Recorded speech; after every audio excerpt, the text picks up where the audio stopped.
Totemist. Good evening, dear mortals. I am the Totemist. Long ago, I lived countless human lives in my dreams and faced unfathomable horrors. Tonight, I shall share a few of those with you. May you live in peaceful times. Hungry waters. The roads of the Baltic countries stretched out beneath my bicycle like old stories waiting to be told. I was traveling alone, enjoying the steady rhythm of pedaling and the deep silence around me. 3 weeks into this journey, through places I've known since childhood but never really seen, I've come to cherish silence in a way that feels almost sacred. Lithuania was my starting point. Its golden sunlight filtering through forests that have seen centuries of whispered prayers. Latvia welcomed me with farmlands where time seemed frozen between past and present. Now, Estonia opens before me, its air carrying the smell of the Baltic Sea waiting at the edge of land. As a child, my grandmother told me quiet folk tales in the moments between waking and sleeping. Stories of forest spirits, singing stones, and lonely water creatures. On this journey, I was determined to find at least one of them. My university teachers would laugh at these stories. Just old peasant tales, they would say, stories from simpler times. But here, riding along empty roads, where fog lingers in low places as if it has a mind of its own, these stories don't feel simple. They feel like warnings, ones my body understands, even if my mind tries to ignore them. Every day followed the same pattern. I would ride until my muscles ached, stopping in small villages to fill my water bottles and exchange quick nods with locals. When night came, I would either set up my tent or, more and more often, accept help from older women who would call to me from their garden gates. These meetings felt like a special kind of ceremony. The women's hands, marked by years of hard work, would offer fresh bread, their eyes studying my aloneness with a mix of motherly worry and hidden knowledge. In one Lithuanian village, an old woman invited me in with a gentle voice. She made me beet soup so deep red that it stained my lips for hours. It felt like an unexpected blessing. "Be careful," she warned me as the morning light began to show. "Not everyone who offers help wants to help you." I thanked her politely, thinking she was just repeating the typical warnings of someone who had lived through hard Soviet times. Across the Latvian border, another old woman with silver hair woven against her head in tight patterns made tea from plants gathered under certain moon phases. When I drank the tea, her careful look suggested I had passed some kind of secret test. "For protection," she said, touching my forehead with a finger that smelled of earth and plants. That night, I slept more deeply than I had since I was a child. Each of these meetings felt like adding another piece to a puzzle. I started to feel that I was being guided, passed from one guardian to another across the Baltic lands. These women seemed to be part of a hidden network, leading me north toward a destination I was meant to find. By the time I reached the Estonian coast, summer was slowly turning into autumn. The evenings were getting cooler, hinting at the winter to come. After a long day of cycling along the shore, watching the Baltic Sea spread out beside me, I decided to camp on a quiet beach near Parnu. The sunset was amazing, deep oranges and purples blending together in a way that seemed almost too bright to be real.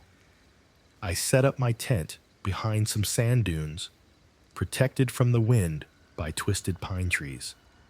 The sand was cool under my bare feet as I prepared a simple dinner of dark bread, cheese, and dried berries. The silence was complete. No people were visible in any direction, just the steady sound of waves hitting the shore. I fell asleep listening to that sound, the walls of my tent glowing blue in the moonlight. I'm not sure what woke me, maybe a change in the wind or the sudden absence of some sound I hadn't been consciously hearing. The darkness inside my tent was complete, suggesting the moon had set or been covered by clouds. My phone showed 2:17 a.m., that strange time of night when, in all the old stories, the barrier between worlds becomes thin. Then I heard music. Soft, almost not there. Maybe from a flute or a reed pipe. The notes were beautiful, but sad, pulling at something deep inside me. Common sense suggested another camper, perhaps, or someone from a nearby house I hadn't seen in the darkness. But the music had a quality that felt beyond explanation. Too perfect, too otherworldly. When I unzipped my tent, the beach had changed. Mist was moving slowly over the sand. The sea had a faint glow, with small blue lights appearing and disappearing in the waves. The music grew slightly louder, drawing my eyes to a figure standing at the water's edge. A man, tall, thin, with long golden hair. He was so beautiful that my breath caught in my throat. I should have been scared. A strange man on an empty beach in the middle of the night should have triggered every warning in my mind.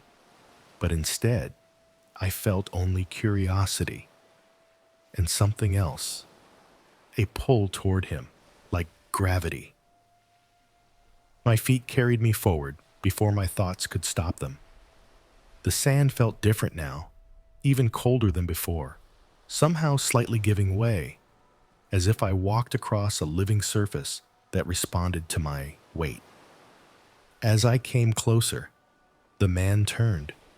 His face held the kind of beauty that feels almost painful to see. High cheekbones, eyes that seemed to hold their own light, lips curved in a welcoming smile.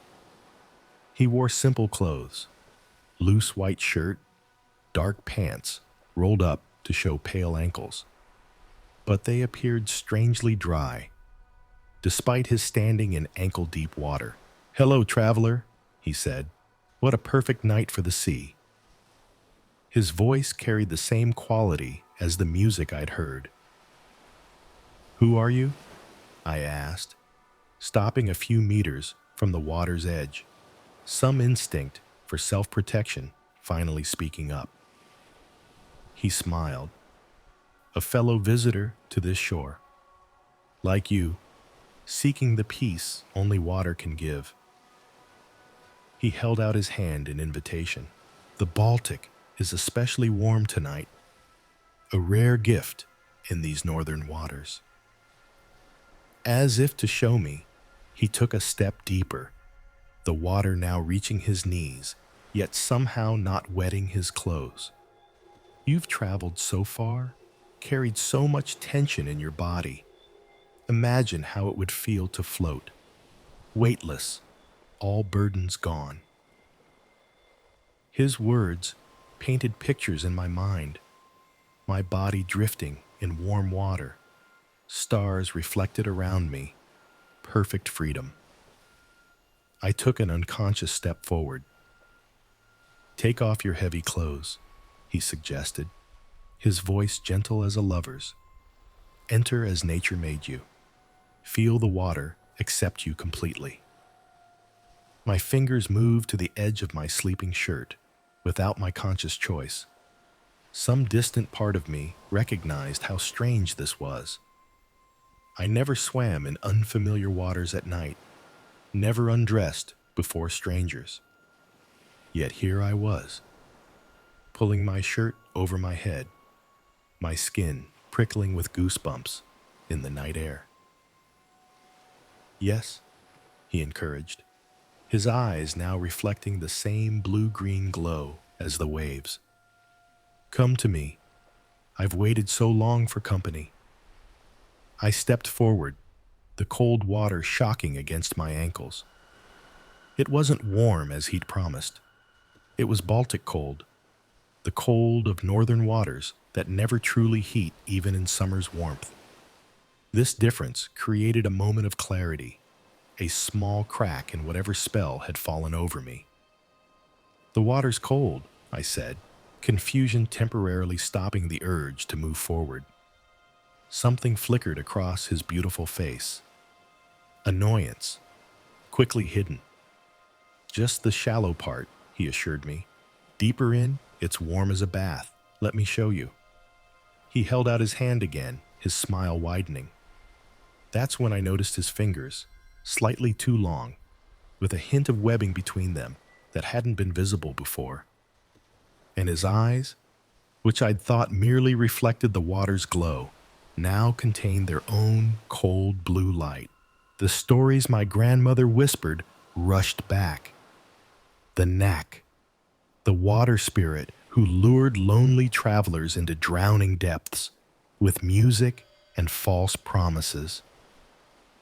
"No," I said, stepping backward. "I think I'll return to my tent." His expression changed instantly, beauty melting away like a mask removed. His smile stretched wider, revealing row upon row of needle-thin teeth. "You've come far enough," he said, his voice now carrying the gurgle of water through gills. "The sea already has your scent." I turned to run, but something caught my ankle, a strand of seaweed, impossibly strong, yanking me off balance. I fell face first into the shallow water, cold shocking the breath from my lungs. More seaweed wrapped around my legs, my waist, pulling me toward deeper water with relentless strength. The Knack's laughter merged with the sound of waves as I fought against my bonds. Water filled my mouth, salty and bitter. My fingers clawed at the sandy bottom, finding no grip. Panic narrowed my vision to a single, desperate thought: air. With strength born of pure survival instinct, I managed to turn onto my back, my face breaking the surface long enough to gasp a precious breath. The Knack stood over me now, his form shifting between man and something else.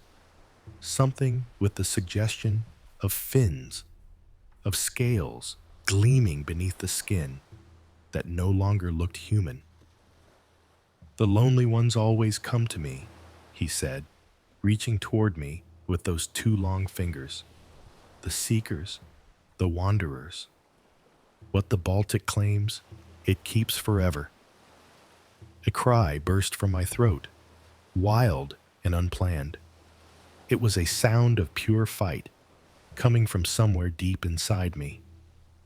In that moment, I was more than just myself. I was something that refused to be taken, something that would not give up. The sound hung in the air, sharp and desperate. Then, in a way that seemed impossible, another voice answered from the shore. An older woman called out, her words cutting through the night like a sharp knife. The sounds were in Estonian, each word hitting the creature with real force. The Knack made a terrible sound, part pain, part anger. His beautiful face changed, showing something much uglier underneath. In that moment, I saw how hurt and angry he was.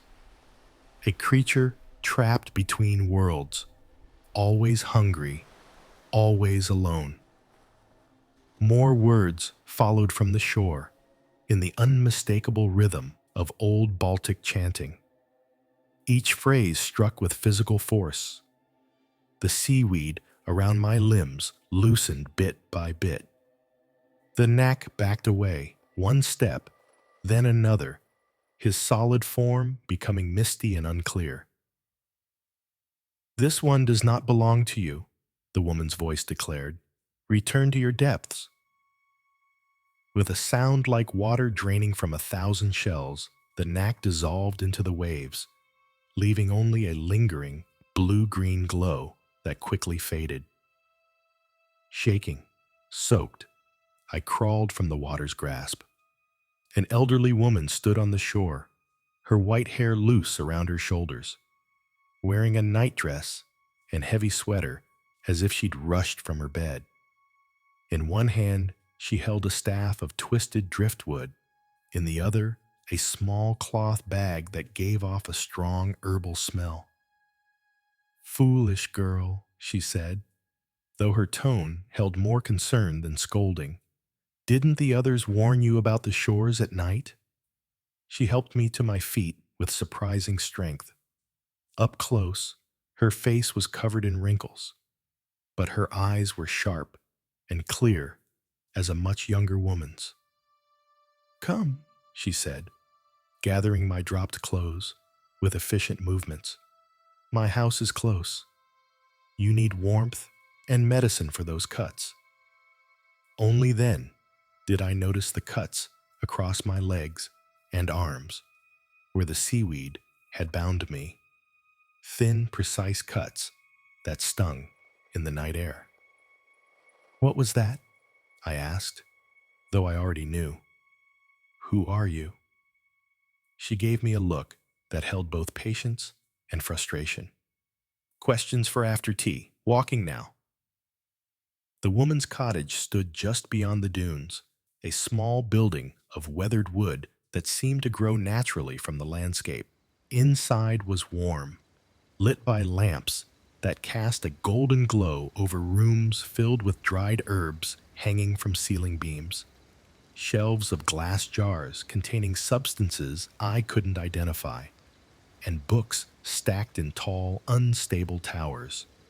She sat me by a ceramic stove, wrapped me in woolen blankets, and began preparing a simmering pot of something that filled the room with a medicinal aroma.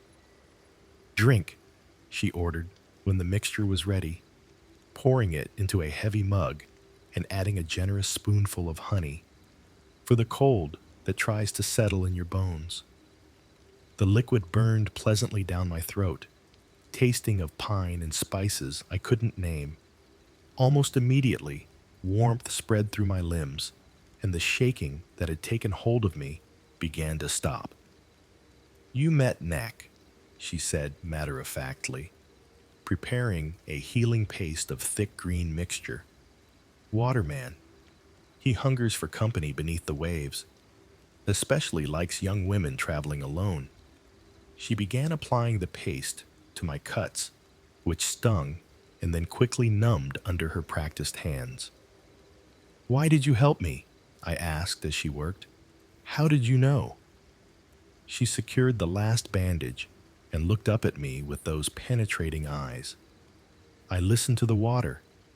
It tells me when he hunts." And the others rode ahead. "Others?" I got confused. "The women who sheltered you. We watch the roads, the travelers. Some need more protection than others." She touched my face with a gentle hand. "You carry old blood, Baltic blood. I see it in your features. The spirits recognize it too, makes you visible to them." I began to see the pattern now. The women I'd met weren't just kind strangers. They were something more. Each encounter along my journey had been carefully placed, like stones forming an invisible path. They had been watching me, guiding me, passing me from one set of hands to another across 3 countries. "Rest now," she said, arranging blankets into a makeshift bed near the stove. "Tomorrow we talk more. Tomorrow I teach you some protections of your own." I slept deeply, without dreams, waking only when sunlight streamed through small windows. The cottage looked different by day, less mysterious, though no less crowded with herbal remedies and ancient-looking books. My hostess, who introduced herself simply as Mari, moved about the kitchen preparing a breakfast of dark bread, cheese, and strong tea. "Your bicycle," she said, placing food before me. "I had a neighbor bring it from the beach this morning. Not good to leave belongings near water after meeting him." Over breakfast, Mari spoke of the Baltic waters and their inhabitants as if discussing troublesome but manageable neighbors. She taught me words in Estonian, protective phrases, warnings, and small prayers to ensure safe passage. "Water remembers," she said as she rewrapped my healing cuts. "Now it knows your taste. Be careful at all shores from now on." When the time came to leave, she pressed into my hands a small cloth bag similar to the one she'd carried the night before, a protective charm of herbs, stones, and pieces of amber tied together with red thread. "Keep this with you, especially near water," she said. I tried to thank her, but she waved away my words. "Not for me, for those who come after you. Someday, perhaps, you too will guard the roads." Whispers in the concrete. There's something about Soviet architecture that's always drawn me in. The stark brutalism, the way concrete can feel both eternal and already decaying. I'd spent 3 years as a digital nomad, drifting through Southeast Asia and parts of Eastern Europe.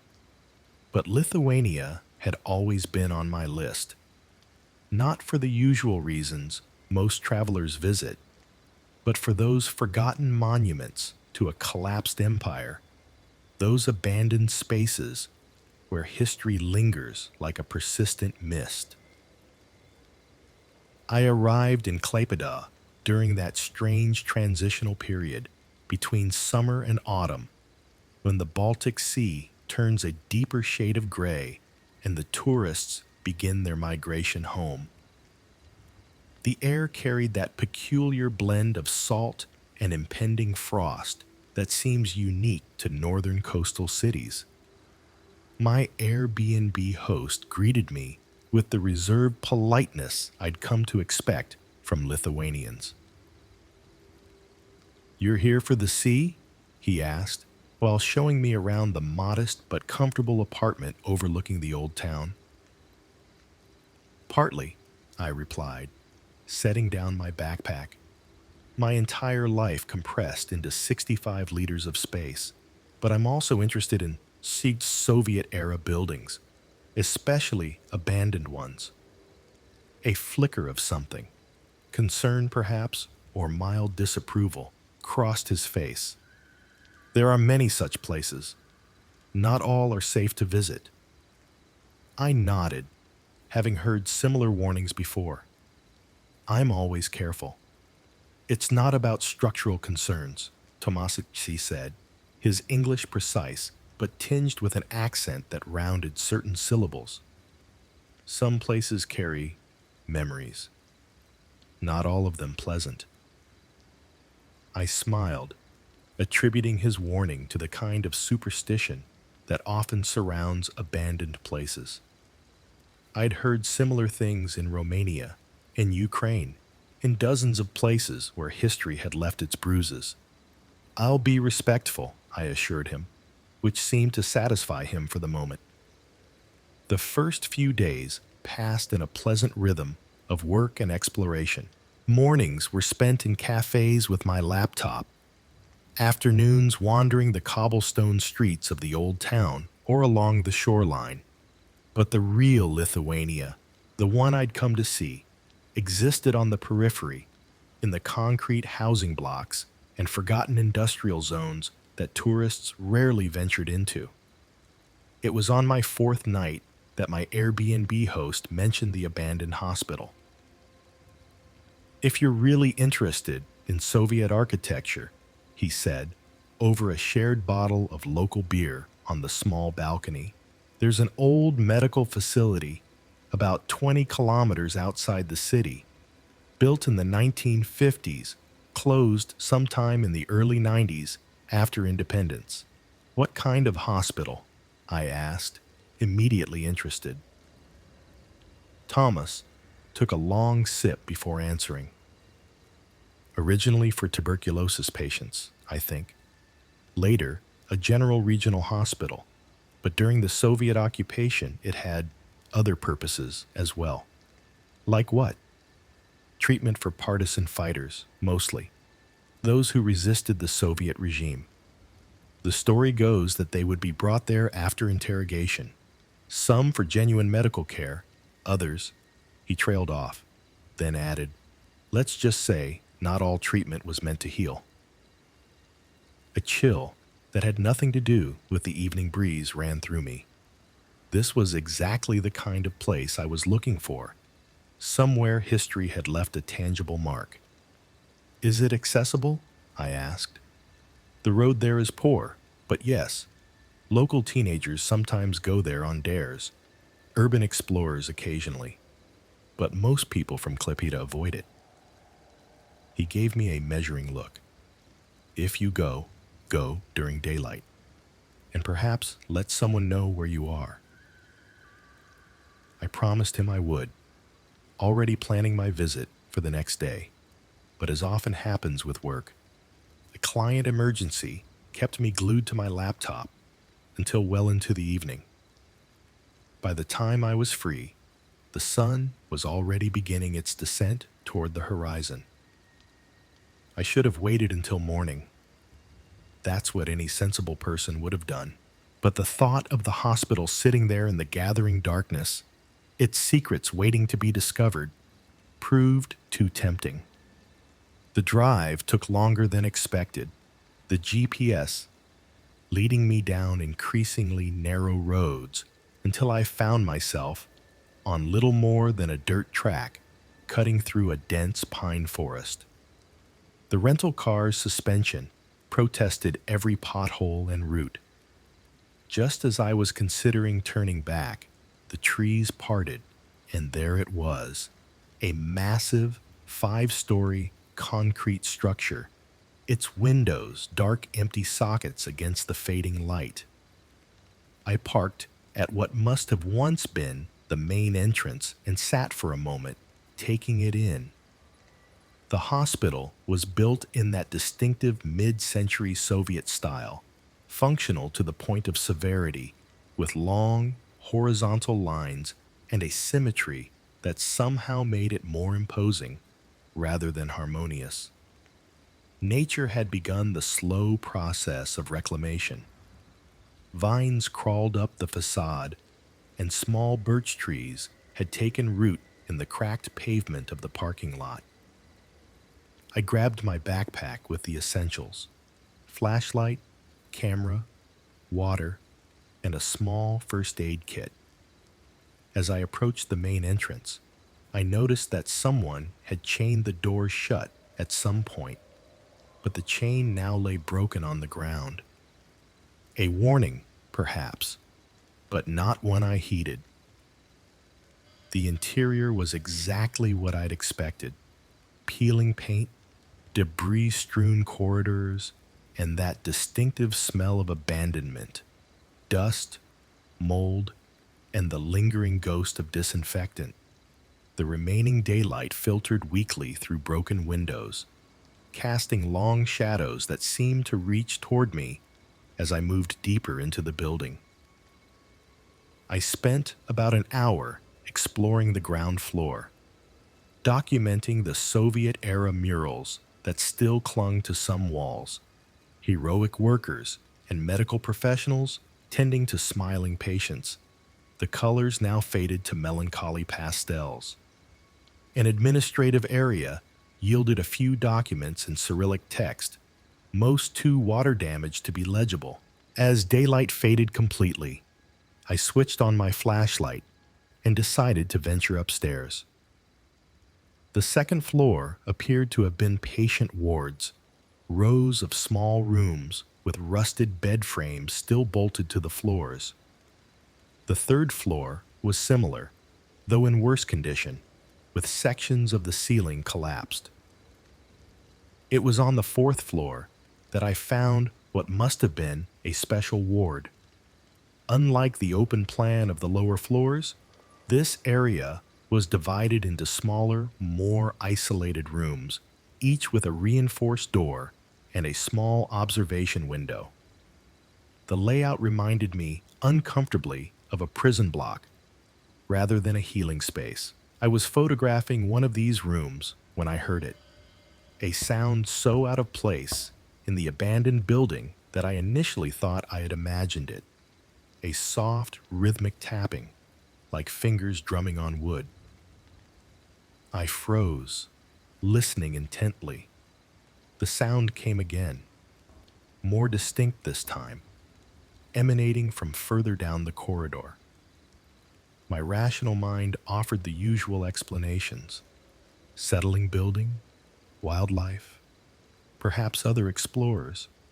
But something deeper, more primal, registered the wrongness of the sound. "Hello?" I called out, immediately regretting breaking the silence. My voice echoed down the corridor, bouncing back to me distorted and strange. The tapping stopped. Then, after a pause that seemed to stretch forever, it resumed, faster now, more urgent. I should have left.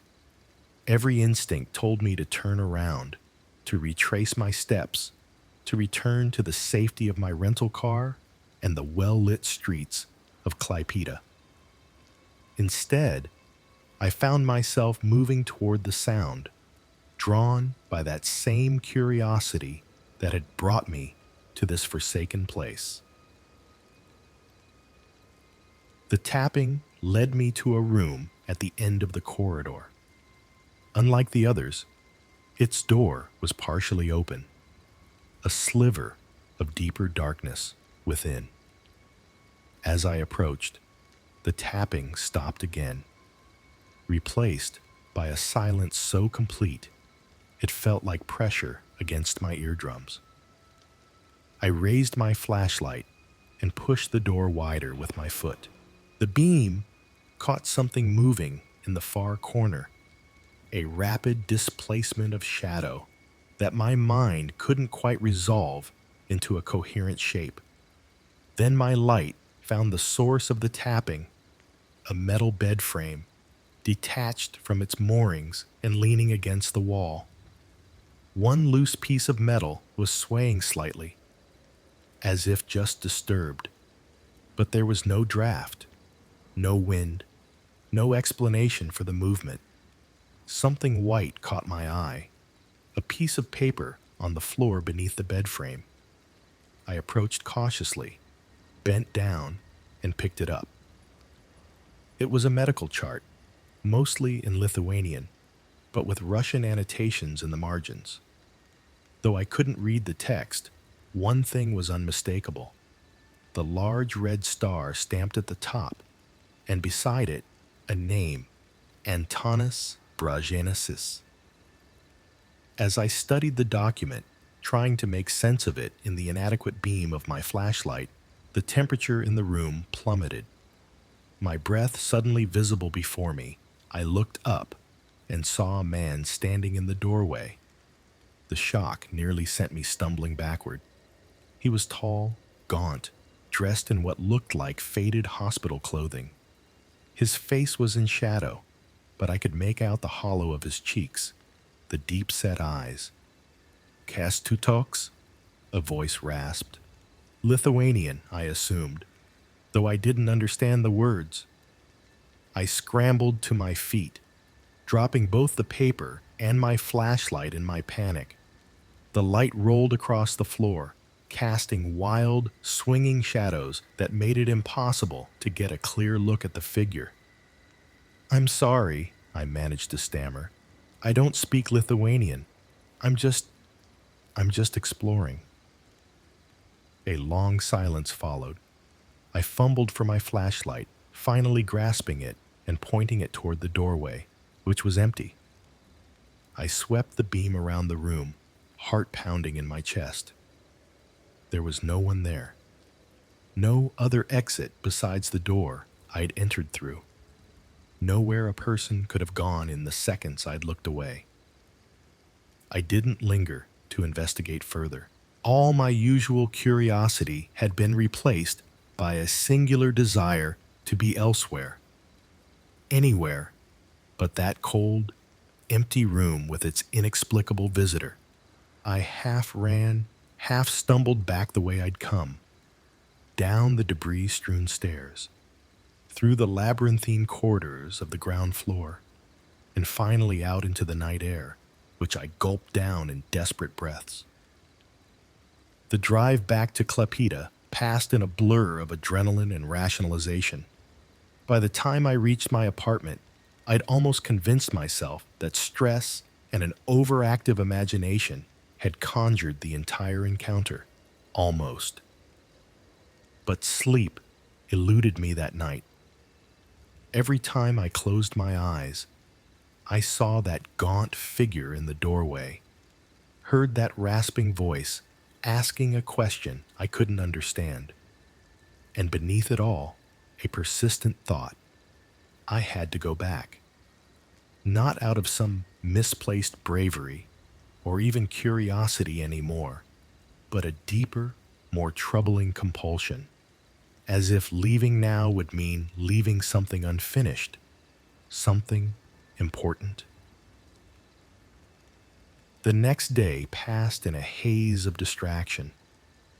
I tried to work, tried to explore the city, but my mind kept returning to that abandoned hospital, to that room on the 4th floor, to the name on that medical chart, Antanas Brajanas.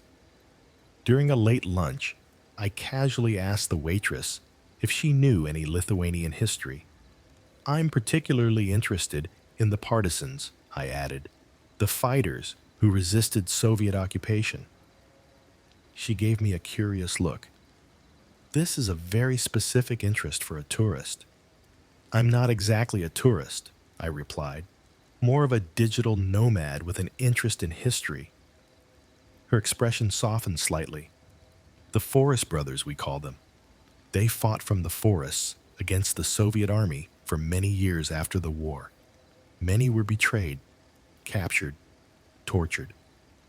She lowered her voice. Some say their spirits still linger in the places where they suffered. I must have visibly reacted because she added quickly, but these are just old stories, nothing a modern person would believe. Of course, I agreed, though we both knew neither of us was entirely convinced of that. As evening approached, I found myself once again driving that same dirt road through the forest, this time with purpose rather than idle curiosity. I'd brought additional equipment, a better flashlight, a digital recorder, and, feeling somewhat foolish, a small offering. Bread, salt, and a candle, items I'd read were traditional Lithuanian offerings to spirits. The hospital looked different in the twilight, less a relic of history and more a living entity, patient and watchful. I parked in the same spot, but sat in the car longer this time, gathering my resolve. This is ridiculous, I said aloud to myself. There are no such things as ghosts. But even as I said it, I knew I didn't fully believe it. Too many cultures across too many centuries had stories of the dead lingering. Perhaps they were wrong about the nature of these phenomena, but the experiences themselves seemed too universal to dismiss entirely. I entered the building with more caution than before, hyper-aware of every sound. The crunch of broken glass beneath my boots, the distant drip of water, the occasional rustle of small animals in the walls. This time, I headed directly for the 4th floor, for that special ward with its prison-like rooms. The room at the end of the corridor was exactly as I'd left it, the displaced bed frame leaning against the wall, the medical chart still on the floor where I'd dropped it. I picked it up again, studying it more carefully in the improved light of my new flashlight. The red star, the name, and now I noticed dates, 1952, 1953, and a series of notations that looked disturbingly like experimental procedures. I set up my small offering on the floor, the bread and salt on a cloth I'd brought, the candle lit and placed beside them. Then I sat cross-legged before this makeshift altar and switched on the digital recorder. "My name is Daniel," I began, feeling simultaneously foolish and deeply uneasy. "I'm an American visitor. I mean no disrespect by being here. If there's anyone who wants to communicate, I'm here to listen." Silence answered me. The candle flame flickered slightly, though there was no draft I could detect. "Antanas Brajanus," I said, pronouncing the name as best I could. "Was this your room? Were you a partisan fighter?" The temperature drop was immediate and dramatic, so sudden that I gasped, my breath clouding before me. The candle flame bent horizontally, as if in a strong wind, though the air remained still. "Type," came a voice from the darkness beyond my flashlight's beam. Yes, a word similar enough to recognize even in Lithuanian. I struggled to keep my composure, to remember the questions I'd planned to ask. "Can you tell me what happened here? Can you tell me your story?" A long silence followed, so extended that I began to think the connection, whatever it was, had been broken. Then the voice returned, closer now, and speaking in halting, accented English. "We fought for Lithuania, from forests, years after war ended. They caught me near Kretinga, brought me here after."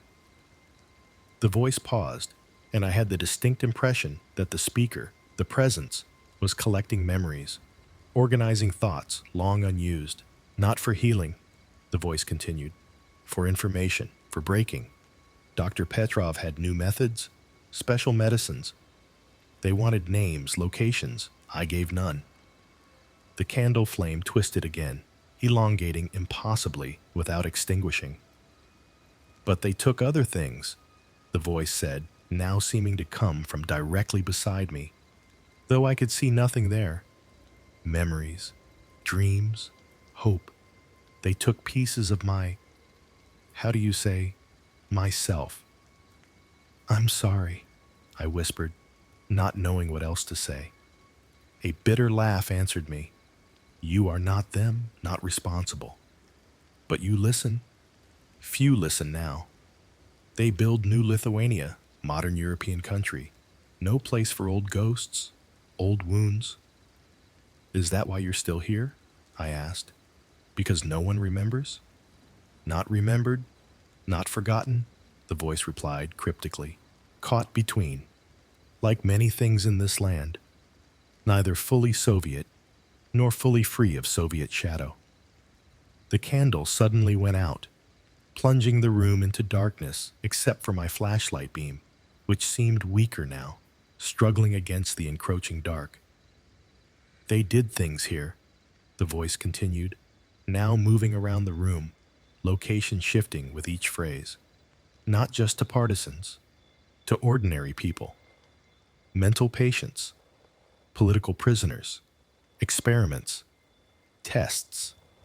Some approved by Moscow, others, private interests of certain doctors."